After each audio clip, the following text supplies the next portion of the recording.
할렐루야. 앞뒤 좌우로 인사하겠습니다. 건강하세요. 더 건강하세요. 갈수록 더 건강하세요. 은혜입니다. 더 은혜입니다. 갈수록 더 은혜입니다. 사랑합니다. 더 사랑합니다. 갈수록 더 사랑합니다. 우리 교회가 사랑의 공동체가 되길 바래요. 그리고 은혜의 공동체가 되기 위해서는 사랑한다는 말을 계속 해주셔야 돼. 은혜입니다. 사랑입니다. 감사입니다. 이런 살리는 말을 했을 때 은혜의 공동체가 될 수 있습니다. 날마다 은혜를 말하시고 감사를 말하시고 사랑을 말하셔서 몸된 교회를 아름답게 섬겨가시기를 부탁드리겠습니다. 저번 주 말씀의 핵심적인 요지는 바로 옛사람과 새사람에 대한 말씀이었습니다. 특별히 세 가지에 대해서 말씀드렸죠. 첫째는 말에 대한 것이었습니다. 그리고 둘째는 감정에 대한 것이었습니다. 그리고 셋째는 물질에 대한 것이었죠. 첫 번째 말에 대해서는 거짓말이 아니라 진실되고 참된 말을 해야 됨을 말씀드렸습니다. 그리고 감정에 대해서는 분노였습니다. 분노의 날은 무엇의 날이 되어야 된다고 말씀드렸습니까? 화해의 날이 되어야 된다. 분노의 날은 그것을 끌어안고 있는 것이 아니라 둥지를 틀고 있으면 안 된다는 것을 말씀드렸죠. 그랬을 때는 마귀에게 틈을 주는 것이었습니다. 세 번째는 물질에 관한 것으로서 우리가 도둑질하지 말고 자기가 수고한 대로 먹고 살아라. 이것을 넘어서 남을 구제하고 남을 위해서 헌신해라. 이 모든 것들은 경제적 가치관의 전체적인 회심에 대한 말씀이었습니다. 이런 것을 통하여서 성령님을 근심케 할 것인지 아니면 성령님을 기쁘시게 할 것인지를 보여주고 있었죠. 성령님을 기쁘시게 한다는 것은 어떤 대단한 일들이 아니었습니다. 어떤 위대한 일들이 아니라 우리가 서로 친절하게 대하고 아름다운 말을 쏟아내며 그렇게 서로 서로를 위해 사랑하였을 때 성령님을 근심케 하는 것이 아니라 기쁘시게 하는 것임을 저번 주에 우리가 살펴보았습니다. 오늘 본문의 말씀은 옛사람에서 이제 새 사람으로 계속적으로 그러면 어떻게 살아갈 것인가, 그리고 하나님의 사랑을 받는 존재들은 어떻게 살아갈 것인지를 보여주고 있는 말씀입니다. 이제 5장으로 들어왔습니다. 조금만 버티시면 돼요. 이제 2장 남았습니다. 거의 반년이 지났죠. 그만큼 깊이 있는 말씀입니다. 이제 이 5장을 통하여서 그러면 우리는 어떻게 살아갈 것인가? 우리가 보통 신앙 이런 말을 많이 합니다. 성경책을 많이 읽고 예배드리고 기도하면서 신앙이 있어야 돼. 신앙이 있어야 돼. 그러나 우리는 신앙을 갖는 것을 넘어서 우리는 신앙 생활을 해야 되는 자들입니다. 그러니까 교회에 나와서 아멘으로 끝나는 자들이 아니라 단순히 예배드리고 끝나는 자리가 아니라 어떻게 살아갈 것인가? 신앙을 어떻게 이 땅 가운데 하나님을 본받으며 생활을 할 것인가? 그게 우리가 살아가야 되는 목적 중 하나라는 것이죠. 성도가 단순히 수도원처럼 틀에 박혀서 거기나 도나 닦고 있는 것, 그게 아닙니다. 실제로 살아내야 된다는 것이죠. 본문은 지금 그 얘기를 하고 있는 것입니다. 첫 번째 기억해야 될 것은 하나님을 본받는 자가 되라는 것입니다. 본문 1절입니다. 같이 읽겠습니다. 시작. 그러므로 사랑을 받는 자녀같이 너희는 하나님을 본받는 자가 되고, 그러므로 아까 위에 말씀드렸듯이 앞에 문맥을 받겠다는 것으로서 옛사람을 벗어버리고 새 사람을 입으라. 그리고 그런 자들은 사랑을 받는 자녀들이다. 그러면 그 사랑을 받는 자녀들은 어떻게 살아가라고 말씀합니까? 하나님을 본받는 자가 되어라. 원문의 의미를 보니까는 본받는 자라는 것은 모방하라는 것입니다. 똑같이 하라는 것이죠. 제가 가끔씩 잠을 잘 때 이렇게 잠을 잘 때가 있어요. 베개를 삼아서 손을 베개로 삼아서 잘 때가 있는데, 저희 둘째 아이를 아내가 임신하고 나서 초음파 사진을 보니까 이러고 있더라고요. 아기가. 깜짝 놀랐어요. 얘는 누가 봐도 김희철 딸이다. 무슨 말인가 하면 아버지가 하나님이시면 자녀는 아버지를 똑같이 닮아가게끔 되어 있다는 것입니다. 그러면 무엇을 닮아갈 것인가? 조금 어려운 내용일 수 있지만 잘 들어보시기 바랍니다. 하나님에게는 속성이라는 것이 있습니다. 근데 그 두 가지 속성이 있는데, 첫 번째는 비공유적 속성입니다. 그리고 두 번째는 공유적 속성입니다. 이 비공유적 속성이라는 것은 인간과 나누지 않는 속성이라고 해서 비공유적 속성이라고 말하는 것입니다. 예를 들어 이런 것입니다. 영원성, 시간을 초월하신 분을 말하죠. 불변성, 그분은 영원토록 변하지 않는 분이십니다. 무한성, 한계가 없으신 분을 말하고 있는 것이죠. 전지성, 그분은 못하시는 것이 없으십니다. 그리고 편재성, 어디든 계신다는 것을 보여주고 있는 것이죠. 그리고 자존성, 그분은 스스로 계시는 분이십니다. 이런 것들은 인간과 공유하지 않습니다. 그래서 이것을 비공유적 속성이다라고 말합니다. 그러면 공유적 속성은 무엇인가? 그분 안에 담겨져 있는 사랑, 선하심, 거룩, 공의, 진실, 이런 인격, 이런 것들을 인간과 공유를 한다고 해서 그것을 공유적 속성이라고 말합니다. 그러면 하나님 아버지를 모방한다는 것은 비공유적 속성입니까? 아니면 공유적 속성입니까? 공유적 속성을 말하고 있는 거예요. 만약 비공유적 속성을 모방한다고, 그거를 닮아간다고 하면 저쪽 가셔야 돼요. 2단, 3단으로 가셔야 됩니다. 공유적 속성을 나눈 것을 얘기를 해요. 그분을 모방한다는 것을. 본문에 정확하게 2절에 그것을 나타나고 있습니다. 2절 보겠습니다. 그리스도께서 너희를 사랑하신 것 같이 너희도 사랑 가운데 행하라. 그는 우리를 위하여 자신을 버리사 향기로운 제물과 희생 제물로 하나님께 드리셨느니라. 그 공유적 속성 가운데 사랑, 그 하나님을 모방하는 그 사랑의 속성을 닮아가라 라고 되어 있습니다. 근데 보시면 너희를 사랑같이 너희도 사랑 가운데 어떻게 하라? 행하라 라고 말씀하고 있는 것입니다. 예수 그리스도께서 그분의 자신의 목숨을 다 내어주신 것처럼, 희생 제물로 바치셨던 것처럼, 그분의 사랑이 몸소 우리들에게 보여주셨던 것처럼 우리가 그렇게 사랑을 행하면서 살아가야 됨을 말씀하고 있는 것입니다. 저번 주에 말씀드렸듯이 한 사람은 10년 동안 똑같이 내가 너를 위해 기도해 줄게. 두 번째 사람은 내가 너를 위해 밥 사줄게. 밥 사준 사람 쫓아가세요. 그분이 나를 위해서 기도해 주기 때문입니다. 사랑은 표현되어야 됩니다. 사랑은 드러나는 거죠. 남자가 여자를 사랑하는데 내가 너를 위해 나의 목숨까지도 바칠게, 난 너밖에 없어 하는데 맨날 더치페이를 해. 맨날 자기 것만 그냥 소유하려고 하고, 비가 오는데도 우산 갖다 주지도 않고 선물도 주지도 않아. 그거 사랑하는 거 아닙니다. 자기의 감정적으로만 그렇게 느끼는 것뿐입니다. 예수님이 그렇게 우리를 사랑하지 않으셨습니다. 영광의 보좌를 버리고 자신의 목숨을 내놓을 정도로, 희생 제물로 바칠 정도로 우리를 사랑하셨다는 것입니다. 그래서 사랑은 감탄사가 아니에요. 사랑은 동사입니다. 개념적인 명사가 아니라, 움직이지 않는 명사가 아니라 사랑은 움직이는 동사입니다. 예수님은 내가 너희를 사랑합니다, 내가 너희를 사랑해, 이걸로 끝나는 것이 아니라 직접 조롱의 길로 들어가셨고 고난의 길로 들어가셨다는 것입니다. 사랑한다면 내 것을 주면서, 헌신하면서 나의 시간을 드리고 물질을 드리며 하는 게 진짜 사랑인 것입니다. 그 다음, 그러면 도대체 어떻게 살아가는 것이 하나님을 모방할 수 있는 것인가, 닮아갈 수 있는 것인가? 3절입니다. 같이 읽겠습니다. 시작. 음행과 온갖 더러운 것과 탐욕은 너희 중에서 그 이름조차도 부르지 말라. 이는 너희 성도에게 마땅한 바니라. 세 가지를 얘기하고 있죠. 음행과 온갖 더러운 것과 탐욕에 대해서 얘기를 하고 있습니다. 뒤에도 살펴보겠지만 5절도 똑같이 얘기를 하고 있죠. 첫 번째, 음행이라는 것은 헬라어로 포르네아입니다. 여기서 파생된 애가 포르노예요. 이 음행, 여러분, 성경에서 말하는 성이라는 것은 사실 아름다운 것입니다. 성관계는 아름다운 거예요. 하나님께서 주신 축복입니다. 그래야지만 하나님의 나라가 확장되기 때문이죠. 문제는 무엇인가 하면 이 성 안에 이 죄악들이 침투해 들어왔기 때문입니다. 성경이 말하는 음행이라는 것을 명확하게 말씀드리겠습니다. 울타리 외에, 결혼한 사이 외에 하는 모든 성행위는 다 음행입니다. 그 외에 타협할 것이 아무것도 없어요.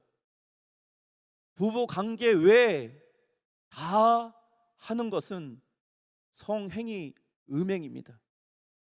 사도 바울이 왜 지금 음행에 대해서 얘기를 하는가 하면 에베소 지역에 아르테미스 신전이 있었습니다. 고대 7대 불가사의 중 하나이죠. 거기에는 남녀 사제들이 있었어요. 이 사제들이 남자와 여자끼리 계속 한두 명이 아니에요. 계속 음행을 하는 것입니다. 제의적인 음행을 하는 거예요. 이게 예배라고. 왜 그렇습니까? 이상한 신들을 불러들이는 것입니다.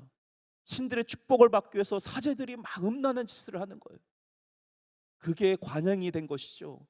그것이 교회까지 침투해 들어오기 시작했던 것입니다. 그래서 음행을 말하고 있는 거예요. 사도 바울이 음행에 대해서 또한 어떻게 얘기하느냐? 고린도전서 6장 18절입니다.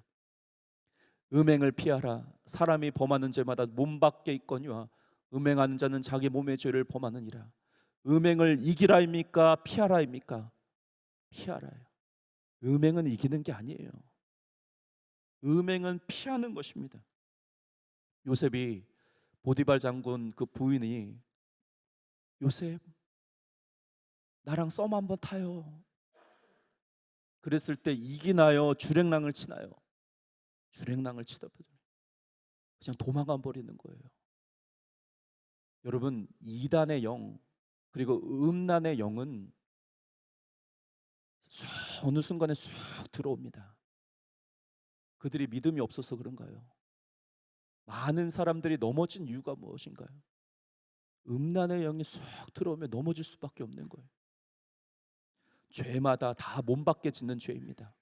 시기하고 질투하고 분노하고 하는 이 모든 거짓말들 이런 것들은 다 몸밖에 짓는 죄입니다. 그런데 고린도전서 6장 18절에 뭐라고 얘기하고 있습니까?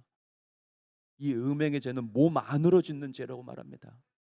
무슨 말씀인가 하면 우리의 몸은 거룩한 성전입니다. 이 거룩한 성전을 더럽히는 죄가 바로 음행이라는 것이죠. 제가 한 목사님에게 들은 이야기예요. 이 목사님이 청년부를 담당하시는 목사님이십니다. 청년부 목사님들 조심하셔야 돼.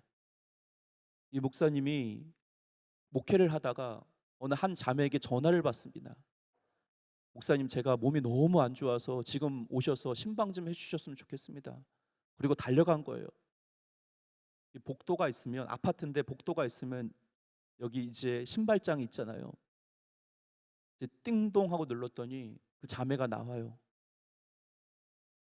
샤워를 방금 한 것처럼 들 말랐어 머리가.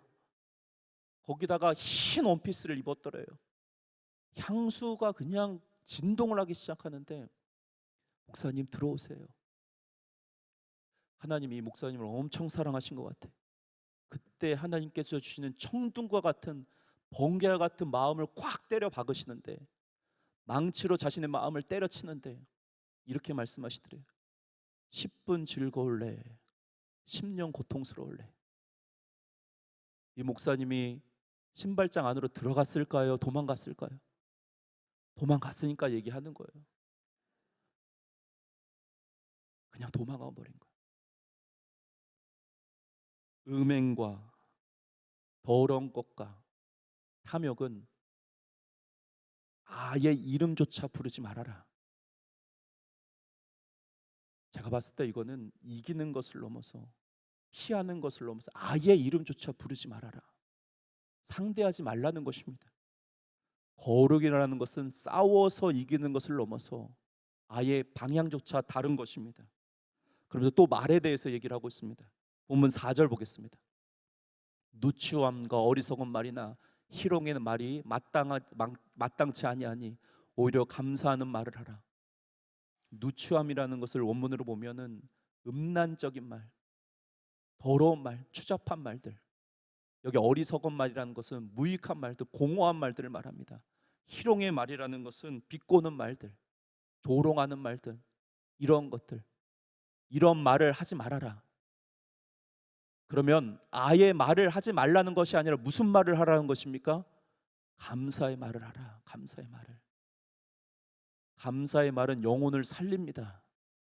그러나 누추한 말, 어리석은 말, 이런 말들은 다른 영혼들을 죽이는 말들입니다. 옛사람에서 새 사람으로 변화된 우리들은 새 사람으로서의 언어를 쓰는 자들입니다. 이제는 우리의 말과 우리 모든 것들이 다 새 사람으로서 변화된 존재로 살아가는 존재입니다. 이것이 바로 하나님을 본받는 자이죠. 두 번째는 성도의 삶입니다. 성도로서의 삶입니다. 5절 읽겠습니다. 시작. 너희도 정녕 이것을 알거니와 음행하는 자나 더러운 자나 탐하는 자 곧 우상 숭배하는 자는 다 그리스도와 하나님 나라에서 기업을 얻지 못하리니. 우리도 언급했지만 3절에 똑같이 세 개가 나오죠. 음행, 더러운 것, 탐욕에 대해서 얘기를 하고 있습니다. 특별히 이 5절에서 탐욕은 뭐라고 얘기를 합니까? 우상 숭배다라고 되어 있습니다. 골로새서 3장 5절도 동일합니다.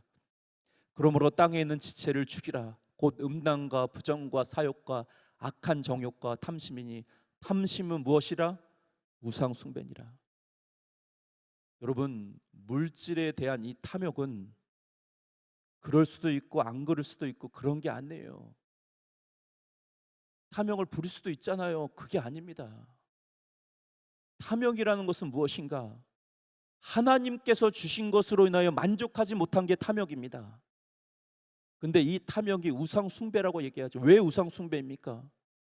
하나님이 계실 그 자리에 하나님이 계시지 않고 물질이 그곳에 있기 때문입니다. 하나님이 우리의 삶을 인도해 가셔야 되는데 이 돈이 나의 삶을 인도하기 시작해요. 사람들을 보시 바랍니다. 돈이 가장 현실적이라고 말합니다. 돈이 있으면 희망이 생기고 소망이 생기고 비전이 생긴다고 말하죠. 돈 때문에 이 돈이 나의 마음을 강력하게 훔쳐가기 시작합니다. 하나님의 비전을 꿈꾸지 못하고 하나님이 계실 자리에 돈이라는 그것이 위치가 딱 박혀져 있으니 선택도 하나님으로 인하여 선택하는 것이 아니라 돈이 있으면 여기가 연봉이 좋으니까 여기 가자. 여기는 연봉이 낮으니 여기는 난 안 간다. 하나님에 대한 생각은 전혀 없이 돈이 나의 선택권을 가져가기 시작하는 것입니다. 내가 돈을 좌지우지하는 것이 아니라 돈이 나의 삶을 끌어가는 거예요. 그렇게 너 일로 따라와. 네 의도대로 살지 마. 하나님의 비전 그런 거 다 필요 없어. 돈이 갖고 있는 힘에 따라서 그 논리에 따라서 그렇게 따라와. 이게 바로 탐욕인 거예요. 이게 우상 숭배라는 거죠. 탐욕이 얼마나 무서운지 돈이 돌게 해요. 교회를 무너뜨리고 그리고 수많은 목회자를 파멸에 이르고 멀망에 이르게 한 것이 돈입니다.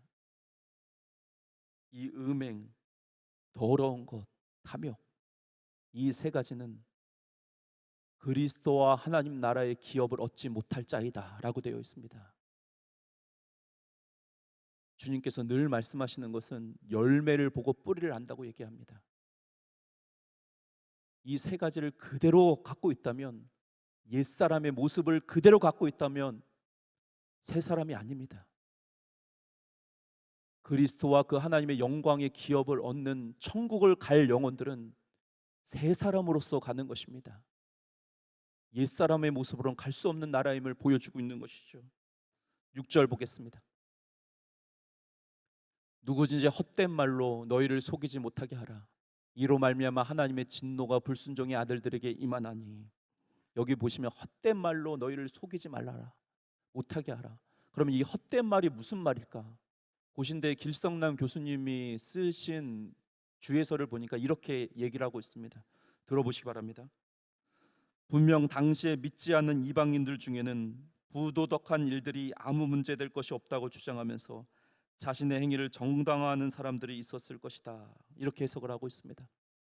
무슨 말씀인가 하면 음행과 더러운 말과 더러운 행위들, 이런 탐욕에 대해서 교회 내에 어떤 소문이, 헛소문이 돌기 시작하냐면 괜찮아, 그 정도는 괜찮아, 세상 사람들도 다 그렇게 살잖아, 옆에 있는 장로도 옆에 있는 권사도 다 그렇게 살잖아, 괜찮아 괜찮아. 이게 헛소문이니까. 제가 예전에 아내와 같이 떡볶이가 먹고 싶어서 스마트폰으로 검색을 했어요. 그래서 저기 목동분식이라는 데를 찾아냈습니다. 가서 이제 떡볶이를 먹는데 장소가 너무 협조해요.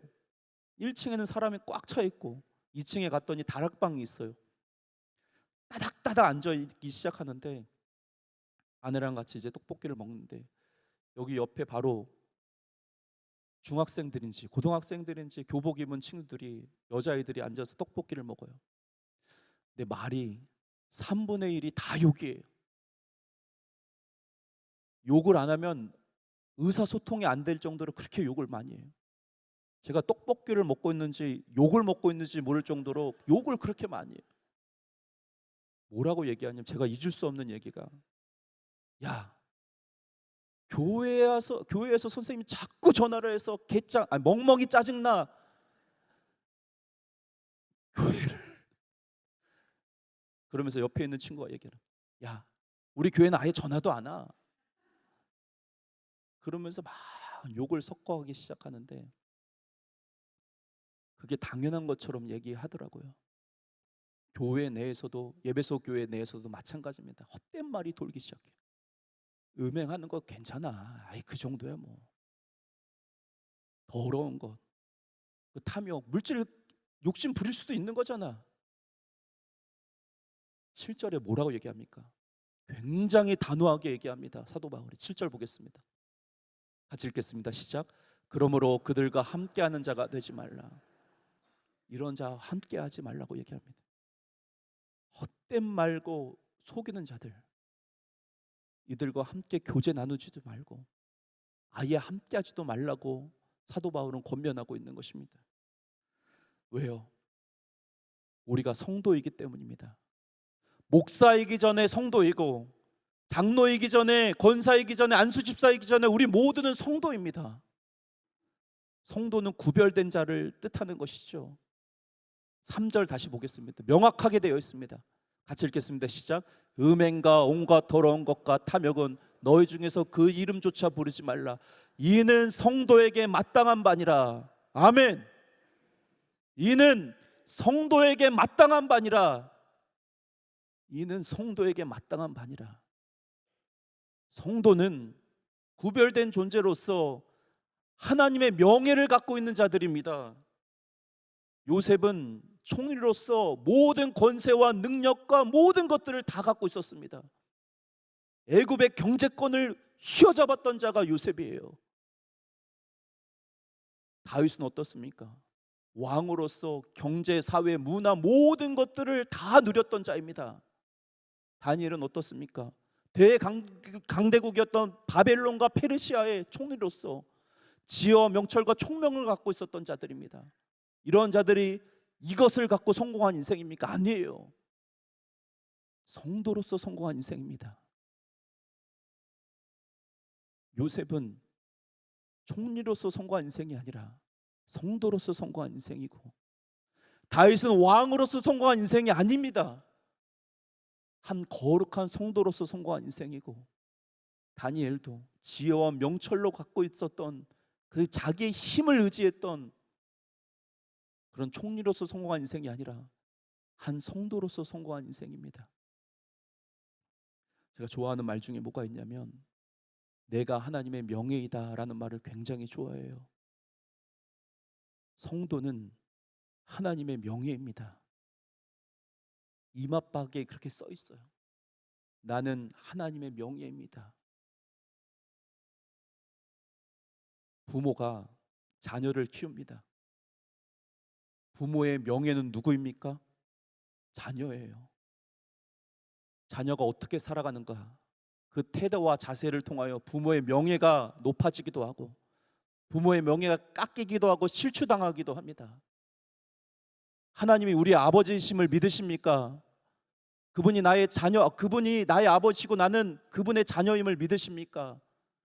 그러면 우리 안에 하나님의 명예가 담겨져 있어요.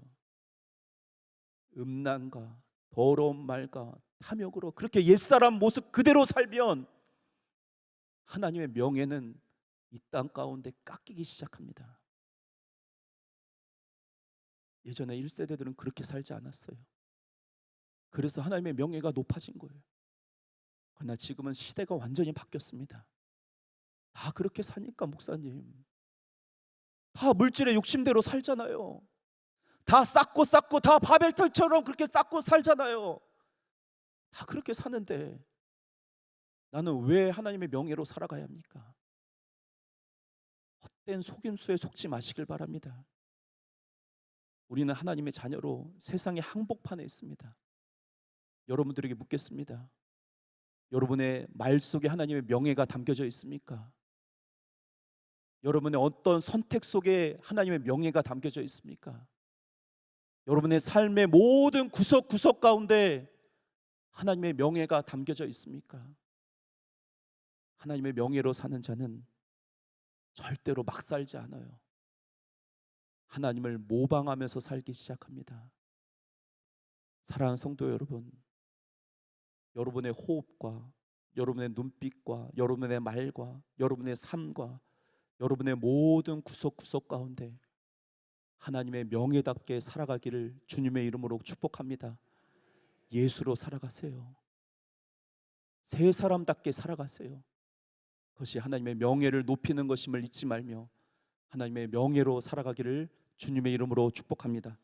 다 같이 일어나서 찬양하겠습니다.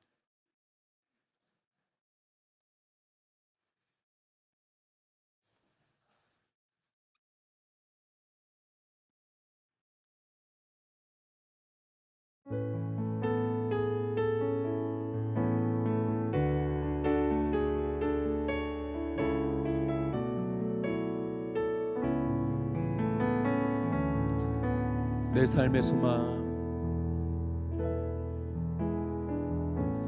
내 삶의 소망, 내가 바라는 한 분,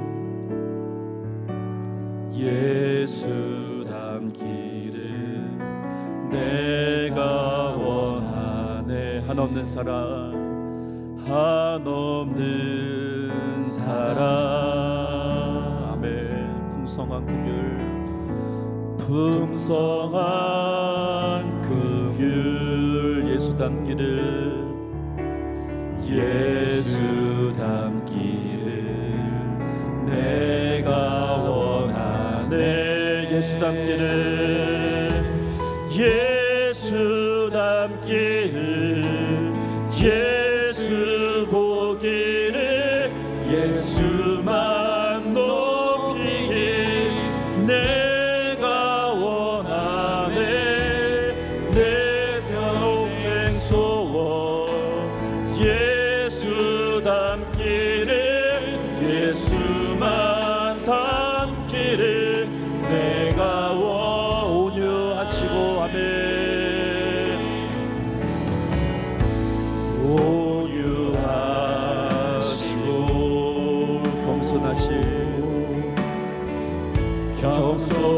겸손하신 성부, 예수 닮기를, 예수 닮기를 내가 원하네. 자비하시고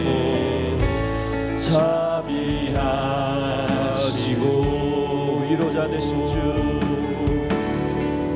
위로자 되신 주, 예수 닮기를, 예수 닮기를 내가 원하네. 예수 닮기를, 예수 닮기를, 예수 보기를, 예수만 높이길 내가 원하네. 내 평생 소원, 예수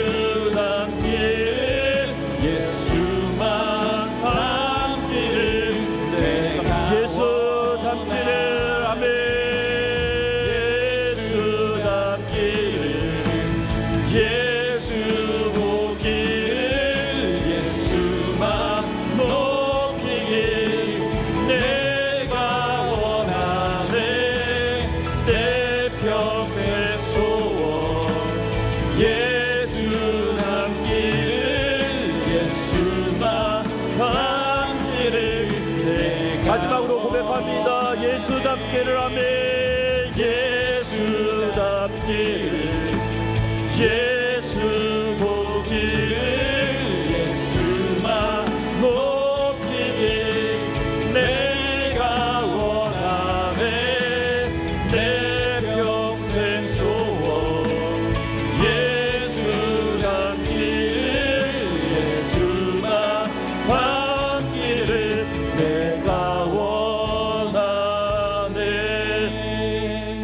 가슴에 두 손을 대시길 바랍니다. 같이 한번 기도하기를 원합니다. 예수 그리스도 안에서 새 사람이 되시길 바랍니다. 옛사람을 다 십자가 앞에 내려놓고 음란과 더러운 말과 이 탐욕을 주님 앞에 내려놓사오니 아버지여 새 사람으로 살게 하여 주시옵소서. 새 사람으로 살아갈 때 그리스도와 하나님의 나라의 기업을 주신다고 약속하셨사오니 아버지여 내가 하나님의 자녀임을 믿습니다. 하나님이 나의 아버지 되심을 믿습니다. 그러니 내가 하나님의 명예를 높이며 살게 하여 주시옵소서. 주여 한번 외치고 기도합니다. 주여 할렐루야. 살아계신 하나님 아버지여, 아버지여 옛사람의 모습이 아니라 새 사람으로 살아가길 원합나이다. 아버지여 하나님의 성품을 닮아가길 원합나이다. 그분의 사랑하심과 그분의 진실하심과 그분의 긍휼하심과 그분의 거룩하심을 닮아가길 원합나이다. 이제는 하나님 아버지여 음행과 더러운 것과 탐욕을 다 내려놓고 옛사람의 모습을 다 십자가 앞에 내려놓고 이제는 새 사람으로 살아가길 원합나이다.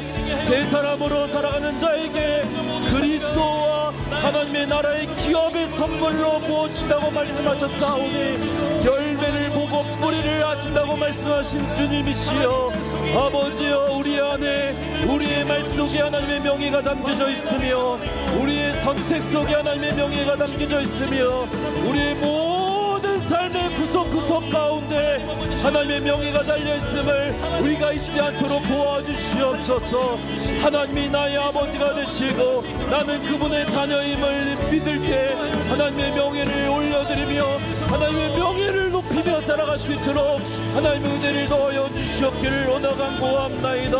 아버지여 하나님의 자녀답게 살아갈지어다.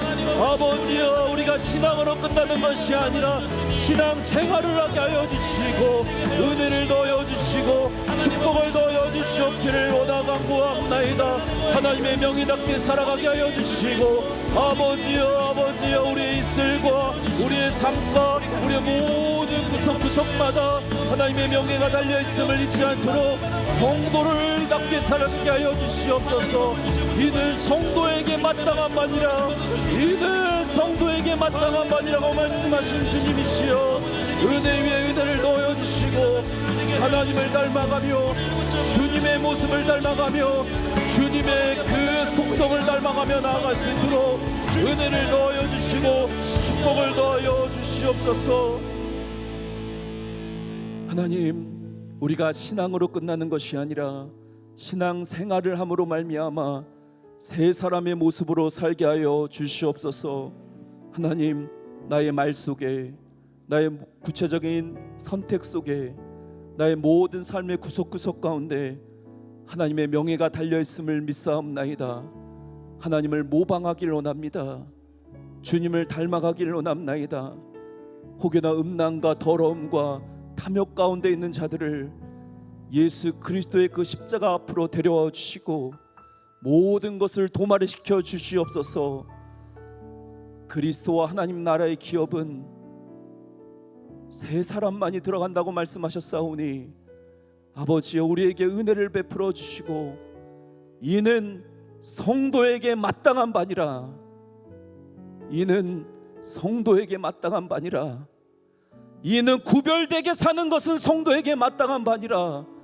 이 하나님의 말씀을 간직하며 하나님의 명예답게 살게 하여 주시옵소서. 감사드리며 살아계신 예수님의 이름으로 기도드리옵나이다. 아멘.